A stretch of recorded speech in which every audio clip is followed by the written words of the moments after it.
اعوذ باللہ من الشیطان الرجیم بسم اللہ الرحمن الرحیم۔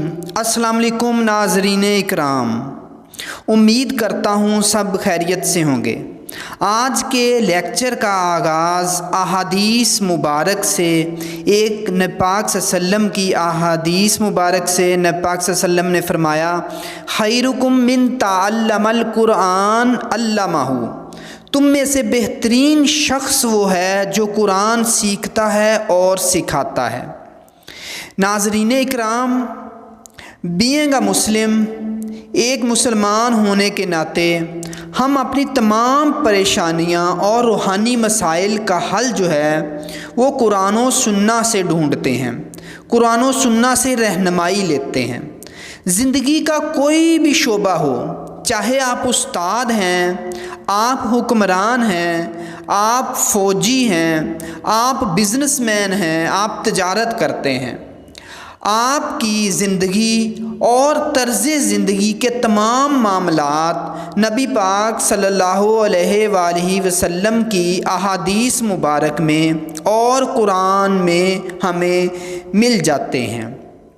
دراصل قرآن و سنہ کسی بھی مسلمان کے لیے ایک بہترین نمونہ ہے کہ وہ اپنی زندگی کو بہترین طریقے سے گزار سکے۔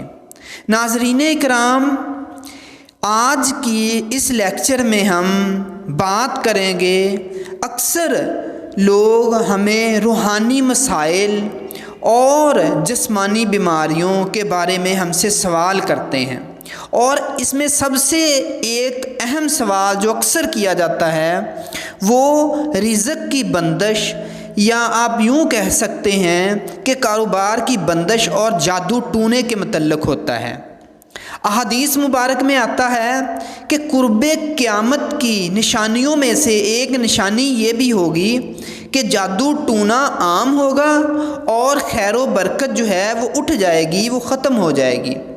آج کے اس دور میں اگر ہم دیکھیں تو ہر طرف فتنہ، فساد، اور یہ جو دور ہے یہ ہمیں اور ہماری زندگی کو مختلف روحانی اور جسمانی مسائل سے دوچار کیے ہوئے ہیں۔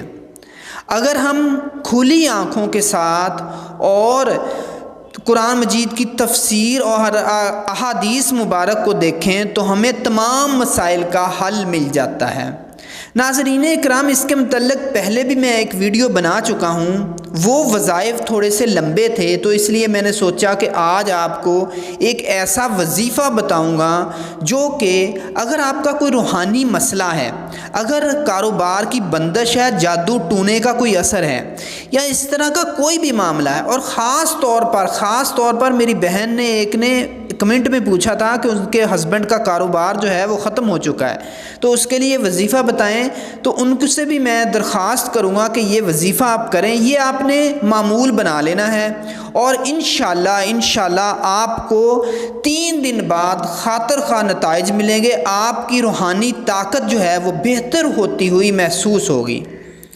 دراصل آج میں بات کروں گا سورۃ بقرہ کے بارے میں۔ قرآن مجید کی پہلی سورت ہے، اور اس سورت کے متعلق بہت سارے علماء کرام، محدثین اور عام لوگوں نے اس کی اہمیت و فضیلت کے بارے میں بہت سارا لکھا ہے، اور احادیث مبارک میں 9 ایسی احادیث ہیں جو مختلف احادیث کی کتب میں موجود ہیں جو سورۃ بقرہ کی اہمیت و افادیت کے بارے میں ہمیں بتاتی ہیں۔ اس میں سے چند ایک آج ہم ڈسکس کریں گے۔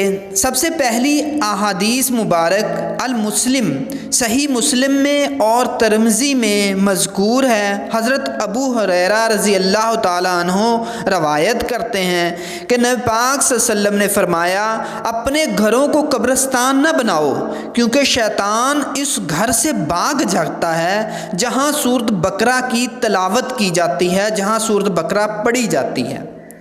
اب اس کی تفسیر میں بہت سارے علماء کرام اور محدثین نے لکھا ہے کہ اگر آپ کے گھر میں کوئی بھی مسئلہ ہے تو صرف 40 دن آپ سورۃ بقرہ پڑھیں یا اس کی تلاوت کریں۔ آج جس طرح کے ترقی یافتہ دور ہے، آپ کے پاس موبائل ہے یا مختلف ڈیوائسز ہیں، کمپیوٹرز ہیں، گھروں میں پڑے ہوتے ہیں، تو اس میں صبح صبح آپ نماز کے بعد آپ یہ سورۃ بقرہ اس میں تلاوت چلا دیں۔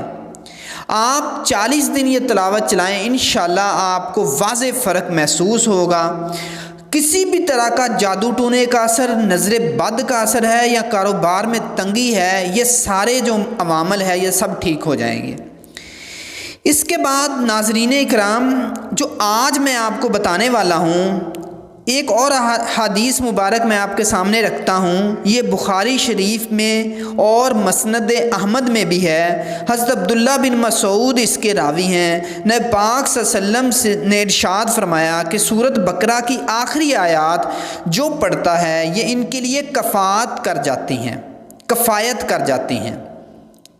اب ناظرین اکرام، کفایت لفظ جو ہے اس کی مختلف محدثین نے مختلف طرح سے اس کی تفسیر کی ہے۔ بعض محدثین نے لکھا ہے کہ جیسا کہ مثال کے طور پر آپ رات کا قیام کرتے ہیں، مختلف ذکر و اذکار کرتے ہیں، تلاوت کرتے ہیں، صبح تہجد بھی پڑھتے ہیں، ٹھیک ہے، اور کسی رات آپ کی اونگ آ جاتی ہے، نیند آ جاتی ہے، آپ کو جاگ نہیں آتی اور آپ کا قیام، آپ کا ذکر و اذکار اور آپ کی تہجد رہ جاتی ہے، تو اگر آپ عشاء کی نماز کے بعد یہ آخری 2 آیات سورۃ بقرہ کی آخری 2 آیات 3 دفعہ پڑھتے ہیں، آپ نے ان کو طاق اعداد میں پڑھنا ہے، 3، 5، 7 یا 9 دفعہ آپ نے اس کو طاق اعداد میں پڑھنا ہے۔ آخری 2 آیات آپ نے اس کو طاق اعداد میں پڑھنا ہے۔ پڑھتے ہو تو یہ آپ کی کفایت کر جاتی ہیں، مطلب آپ نے جو ذکر و اذکار کرنا تھا، جو آپ نے نماز پڑھنی تھی، قیام کرنا تھا، صبح کی تہجد پڑھنی تھی، تو اگر آپ نے یہ آیات عشاء کی نماز کے وقت پڑھی تھی تو یہ اس سارے جو آپ کی زہد تھا، آپ کی عبادت تھی، اس کی کفایت کر جاتی ہیں۔ اور ایک اور جگہ پر ارشاد ہوتا ہے، محدثین اس کی تفسیر کچھ اس طرح سے بھی کرتے ہیں کہ اگر 3 دن تک یہ 2 آیات آپ پڑھتے ہیں، 3 دن تک 2 آیات یہ پڑھتے ہیں اور طاق اعداد میں پڑھتے ہیں، تو جمی بیماریوں اور جمی مخلوقات کے شر سے یہ 2 آیات آپ کی کفایت کریں گی۔ اللہ پاک جو ہیں وہ آپ سے ہر طرح کی مشکلات جو ہیں وہ ہٹا دیں گے۔ اور احادیث مبارک میں آتا ہے کہ یہ آیات جو ہیں ایسا فرشتہ لے کر اترا تھا جو اس سے پہلے کبھی زمین پر نہیں اترا تھا۔ تو ناظرین اکرام، آج ہم جو وظیفہ ہے یہ بہت پاورفل وظیفہ ہے۔ آپ اس کا صرف چھوٹی چھوٹی 2 آیات ہیں، آپ ان کو یاد کر لیں اور ہر نماز کے بعد آپ اس کو 3 دفعہ پڑھ لیا کریں، یا کم از کم عشاء کی نماز کے بعد آپ ان کو 3 دفعہ پڑھیں صرف۔ انشاءاللہ جو رزق کی بندش ہے، جو کاروبار کی بندش ہے، وہ بالکل ٹھیک ہو جائے گی، اور انشاءاللہ آپ بہت ساری اللہ پاک کی رحمتیں اور کرم جو ہے وہ نازل ہوتے ہوئے دیکھو گے۔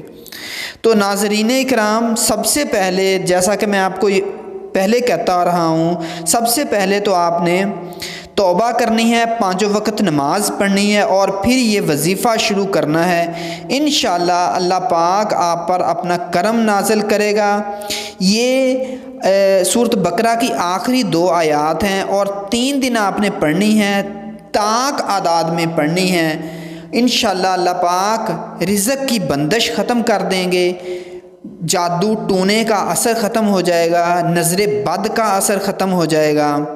تو ناظرین یہ آپ پڑھیے گا، پھر آپ نے مجھے کمنٹ کر کے بتانا ہے۔ اللہ پاک آپ کا حامی و ناصر ہو، اللہ پاک آپ کو آسانیاں عطا فرمائے اور آسانیاں تقسیم کرنے کی توفیق عطا فرمائے۔ آپ میرے لیے بھی دعا کیجیے گا، اللہ پاک آپ کو بہت ساری خوشیاں نصیب فرمائے۔ اوکے، اللہ حافظ۔